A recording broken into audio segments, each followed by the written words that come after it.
Assalamualaikum warahmatullahi wabarakatuh. Waalaikumsalam warahmatullahi wabarakatuh. Salam sehat dan salam semangat selalu. Salam sehat untuk kita semua.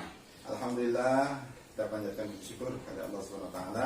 Pada kesempatan kali ini bertemu kembali dengan saya Azwar Anas, mahasiswa PJJ PAI Cyber Syekh Nurjati Cirebon, dalam rangka memenuhi tugas ujian akhir semester desain pembelajaran agama Islam.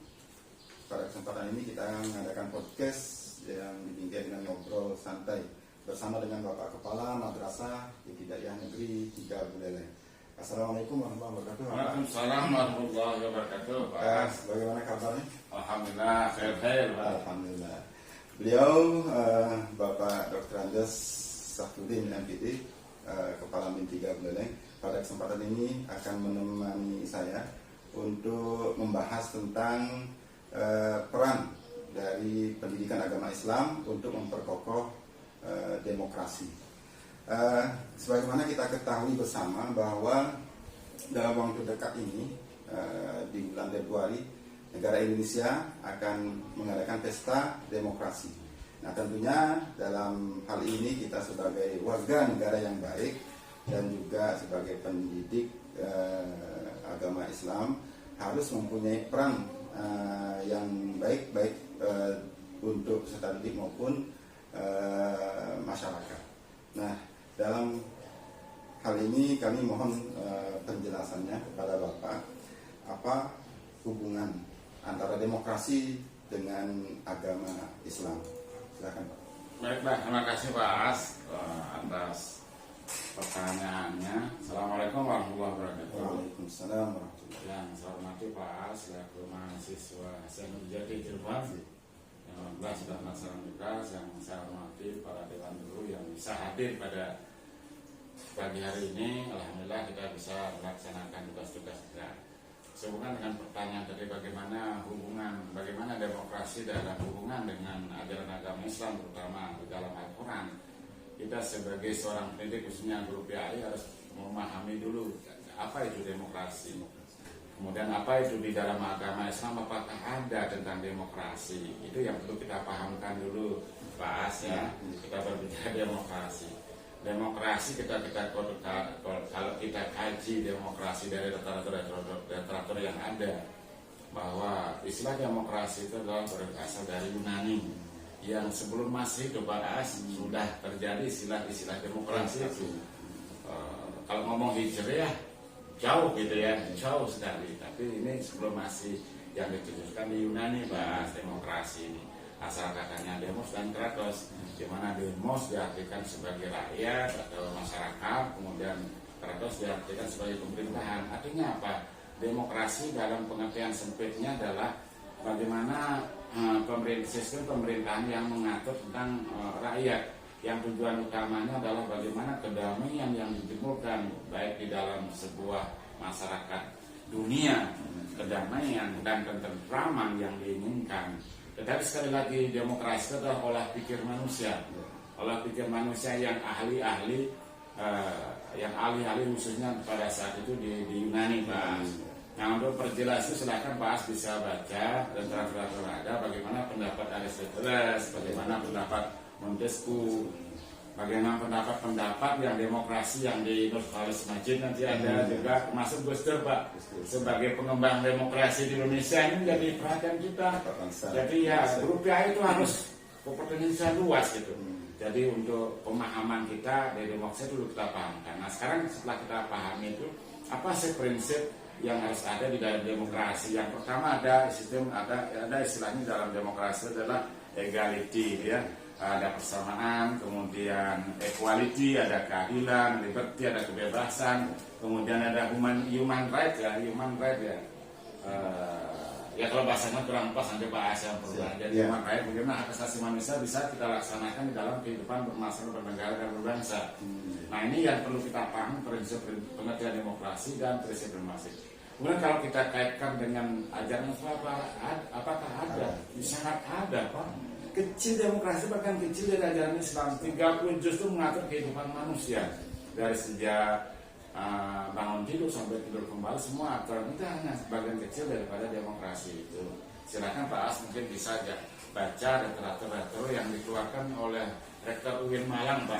Ya, bisa dia mengeluarkan Islam dan Demokrasi. Ini bisa kita kaji di sana, Pak As, ya. Bapak Ibu guru juga PAI bisa menggali di situ. Cari bagaimana Islam demokrasi, padanannya seperti apa perbedaan dan persamaannya yang dikeluarkan oleh Rektor UIN Malang itu. Jadi intinya ada kaitannya. Sekali lagi kaitannya antara demokrasi dan agama ada. Di dalamnya sudah mengatur. Ada sistem musyawarah, ada mas'uliyah kepemimpinan. Jadi biasanya demokrasi kaitannya sistem pemerintahan. Berarti kalau sistem pemerintahan berarti politik itu. Kalau di dalam fikihnya itu di muamalahnya nanti ada namanya siasah gitu ya. Bidang siasah. Coba silakan Pak As nanti syariahnya diperkuat lagi untuk ngomong. Jadi ada kaitannya Pak sistem-sistem itu.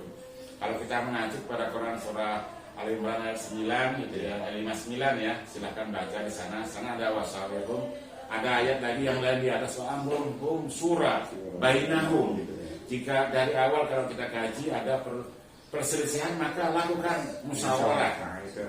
Kalau lebih leluasa lagi tadi yang saya sampaikan surah Al-Imran ayat 59 itu sudah diajarkan oleh kita bagaimana kita mempunyai sifat ditanamkan dalam diri kita, punya sifat lemah lembut dan tidak boleh kasar. Fazan galizal qalbi, tidak boleh. Kalau kita melakukan itu maka orang lain akan berbalik tidak mengikuti kita. Dan terakhir di dalam perjalanan kalau juga ada masalah maka antara lain maafkan mereka, Pak.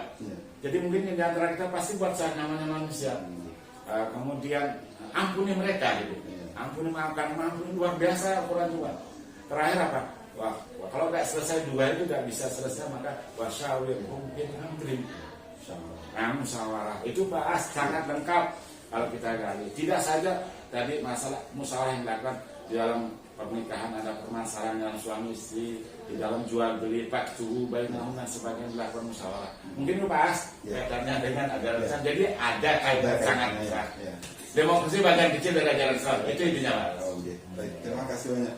Selanjutnya yang kedua, bagaimana PAI ini dapat berkontribusi dalam membentuk nilai-nilai demokrasi di kalangan masyarakat. Ya, terima kasih Pak As. Bagaimana peran PAI ini? Kalau kita berbicara tentang bagaimana peran PAI, pertama PAI sendiri mestinya harus banyak punya kompetensi, pengetahuan yang meningkatkan kompetensi. Sekolah sudah S1, kalau bisa di S2 Pak. Bukan hanya sekedar cari jalan, tapi bagaimana memperdalam wawasan kita. Zaman globalisasi banyak permasalahan yang harus kita tangani kaitannya dengan ajaran Islam. Jadi khususnya bagaimana kontribusinya ini sangat punya peran utama di dalam PAI sebagai generasi sebagai mujadilah reformis gitu ya, dalam menjalankan sistem demokrasi kan agen of change gitu ya, sebagai agen of change di dalam perubahan diri keluarga dan masyarakat. Di dalam keluarga kita bisa ngatur kok anak kita, istri kita bisa melakukan sistem-sistem daripada musyawarah kita atau sistem demokrasi yang kita pahamkan. Bagaimana anak-anak kita menghargai pendapatnya, yang anaknya yang lebih tua nyayangi yang lebih yang adiknya gitu.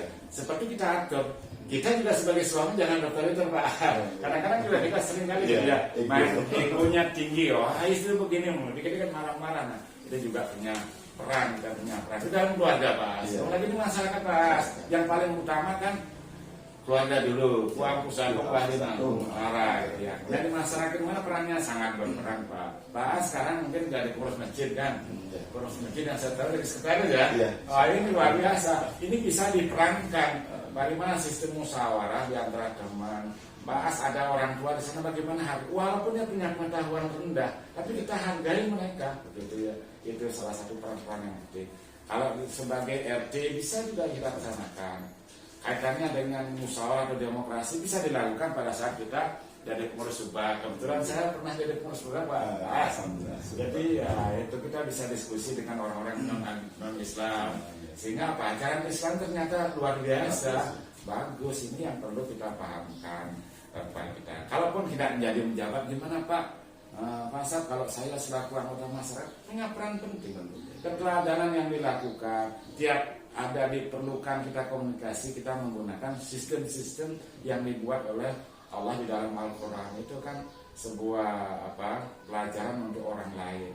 Jangan sampai kita berpikir begini, gak mungkin bisa diikuti. Gak usah begitu, lakukan yang terbaik untuk masyarakat, untuk perbaikan masyarakat. Insya Allah lama-kelamaan akan berlaku, bisa dilaksanakan. Itu bahas. Ya, berarti pertama meningkatkan kompetensi Ya, ini, kompetensi kemudian yang kedua menjadi suri tauladan yang baik untuk keluarga maupun masyarakat Ya. kita.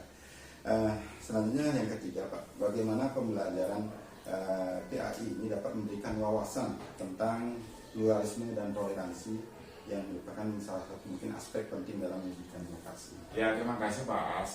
Sekarang kalau tadi urusannya masyarakat gitu ya, sekarang bagaimana guru PAI ngajar di SMP 1 Singaraja atau di madrasah, bagaimana mengelola anak kita agar dia memiliki kompetensi tentang demokrasi atau sistem musyawarah yang dituangkan di dalam Al-Quran. Sekali lagi tadi kan sudah saya sampaikan, kalau guru punya kompetensi, kemudian punya kemampuan kolaborasi, inovasi, itu akan bisa dalam melakukan dimanapun dia berada. Itu utamanya di situ kompetensinya Pak Asya. Tapi tingkatan yang dihadapi siapa anak-anak? Wilayah ini yang dilakukan. Kaitannya dengan demokrasi Bapak Ibu semuanya, wabil khusus Pak As, itu bisa dengan kurikulum terbaru sekarang, kurikulum merdeka kan, ada IKM, ada P2LA, ada P5. Di dalam P2LA itu banyak keadilan, tasamuh, kemudian toleransi, tabayun gitu ya. Kalau ada suatu informasi ya tolong ditabayun, kalau ada dari konfirmasi dulu. Coba silakan Pak As nanti dikembangkan lagi soal ayat 6 Pak. Nah itu ada Pak, silakan ada apa tabayanu gitu ya. Cek Pak, kalau ada informasi biasanya dulu orang-orang munafik seperti itu. Tapi jangan sampai juga guru PAI jadi orang munafik Pak. Amin. Belum tahu kebenaran informasi sudah menyebarluaskan itu tidak bisa. Silakan surah Al-Hujurat ayat 6 dibaca itu pada bayan cek reject seperti apa. Karena seringkali kita gara-gara itu kerusakan organisasi, kerusakan sebuah tatanan yang sudah kita lakukan. Jadi peran guru agama sangat penting mendesain pembelajaran, kemudian sampai pada perilaku. Bahkan kalau bisa suatu saat nanti siswa kita diajak namanya toleransi ke pura, tetapi sesuai dengan aturan bahwa ini tunjukkan ini pura, ini wihara, itu penting Pak As. Jadi pengenalan sehingga jangan sampai ada umat Islam atau generasi penerus setiap sembahan orang dirusak. Mungkin dulu Pak As pernah lihat orang-orang kita dulu sering begitu gitu ya, orang-orang kita karena pemahaman garis keras gitu. Ini sembahan Lata dan Uzza kemudian dan sebagainya. Tapi ke depan ini tetap dibina yang namanya toleransi dan sebagainya. Gitu Pak As. Terima kasih Pak, pemaparan dan penjelasannya sudah sangat lengkap. Nah yang terakhir ini, mengapa penting bagi pendidikan agama ini khususnya PAI untuk membekali generasi muda dengan pemahaman yang kokoh tentang prinsip-prinsip demokrasi? Ya, salah satunya memang salah satu yang didengungkan sekarang, apalagi nanti negara kita akan masyarakat besar demokrasi luar biasa itu. Perlu kita memiliki pemahaman pada generasi muda kita. Bukan hanya itu Pak, isinya ajaran Islam yang tertuang dalam semua itu disampaikan sesuai dengan kemampuan tingkatan yang kita hadapi, sehingga Islam bukan hanya sekedar ibadah ritual Pak, muamalahnya bagaimana, Ariyah jual bagaimana, pertaniannya itu semua kita kuasai gitu ya. Bisa kita pahamkan di dalam penyelenggaraan bermasyarakat kita. Nah, gimana kita harus pahamkan kan sampai nanti generasi-generasi kita, gimana Indonesia terutama kalau kita berbicara Indonesia demokrasi apa namanya? Demokrasi Pancasila. Bahkan ada yang mengusulkan yang lebih ekstrem bagaimana demokrasi Quran hadis Pak. Jadi dasar itu adalah langsung Quran hadis atau itu kan. Dulu kan pernah terjadi itu Pak, kalau kita baca sejarah. Tapi sekarang yang kita laksanakan demokrasi Pancasila yang di dalamnya sudah termuat. Nah, penting kita siapkan generasi-generasi kita sehingga jangan sampai kita menyiapkan generasi perusahaan bangsa. Nah ini masalahnya kan, karena tidak memahami para tokoh-tokoh kita baik dari Aki Ahmad Dahlan, baik dari Asy'ari, Hasyim Asy'ari itu sudah menanamkan fondasi luar biasa. bagaimana hubul watan minal iman itu dijaga luar biasa itu, jangan sampai itu hilang Pak. Maka kita siapkan mana sponsornya guru PAI gitu. Guru PAI itu punya peran penting itu menyebarluaskan gitu ya untuk kita berbenah. Tapi sekali lagi kita tidak bisa sendiri Pak. Punya harus organisasi, bisa di organisasi kita muat, ada NU, ada Muhammadiyah, ada apa gitu ya, Irsyad, ada organisasi gitu. Tapi tetap menyampaikan informasi tentang kebenaran demokrasi yang sudah dibuat. Jangan sampai nanti Pak As berpikir bahwa harus negara Islam Pak di Indonesia. Sekarang sudah negara Islam kok, cuma belum sempurna gitu. Sistemnya belum, tetapi pengamalannya sudah negara Islam Pak. Contoh undang-undang nikah, cuma pencuri aja belum dipotong tangannya gitu ya. Masih terus digali oleh DPR sebagai perwakilan rakyat untuk terus menggali bagaimana ajaran Islam bisa tertuang dalam peraturan. Terbukti dengan Undang-Undang Nomor 1 Tahun 74 tentang pernikahan. Ada lagi sekarang pengadilan sudah berujuk kepada Al-Quran hadis. Sekali lagi jangan sampai berpikir bahwa harus negara Islam Pak. Tidak bisa itu Pak. Saya tidak terima itu Pak. Berbeda-beda di sini ya, Indonesia plural. Baik Pak, terima kasih tadi sudah banyak memberikan pemaparan dan penjelasan yang sudah cukup sangat lengkap ya, tentang bagaimana peran PAI dalam memperkokoh demokrasi. Nah, terakhir di akhir segmen podcast ini mungkin ada pesan dan yang bisa disampaikan kepada para guru pendidik agama Islam, kemudian para mahasiswa dan juga. Terima kasih Pak. Sebagai akhir konstitusi dari saya, pertama dari saya sampaikan, jangan merasa bosan kita kalau boleh ini memperbanyak kompetensi kita, karena sangat luasnya ajaran agama Islam yang berkembang dalam Al-Quran sampai seluruh pohon-pohon jadi penanya, kemudian bagus sebagai ciptaan ini juga tidak akan habis. Saya di sini menjadi catatan penting dibahas untuk kita terus memacu diri, menambah kompetensi. Yang kedua, berbicara tentang demokrasi. Ingat, demokrasi adalah hasil pemikiran manusia, para pemikir-pemikir ahli yang kredibilitas kebenarannya masih akan berpengaruh kepada ibu-ibunya. Siapa penguasa, dialah yang paling benar nanti. Nah, ini menjadi perhatian. Tapi kalau musyawarah yang dicetuskan oleh Tuhan, semuanya akan kembali kepada Tuhan. Kalau masuk demokrasi akan kembali kepada sang penguasa, tetapi kalau musyawarah atau istilahnya dalam Islam musyawarah akan kembali kepada ridha Allah. Maka ada tata cara yang harus dilakukan dalam musyawarah, sehingga istilahnya di dalam demokrasi one man one vote ya. Tapi kalau musyawarah bukan itu, udah lagi pakai one man one vote. Satu seorang ulama bisa untuk seluruhnya, anggotanya akan samina wa ta'na. Tapi kalau pakai demokrasi one man one vote, satu suara, satu orang satu suara. Apakah itu sebagai seorang ulama, apakah dia seorang pencuri, sama aja Pak. Nah, itu perlu dipahamkan Pak. Demikian yang bisa kita laksanakan dalam podcast ini. Terima kasih banyak sekali lagi kami sampaikan kepada Bapak Camat atas kesediaannya dalam menjadi narasumber pada kesempatan podcast kali ini. Akhirul kalam, kami tutup dengan ucapan salam. Assalamualaikum warahmatullahi wabarakatuh. Waalaikumsalam warahmatullahi wabarakatuh. Terima kasih.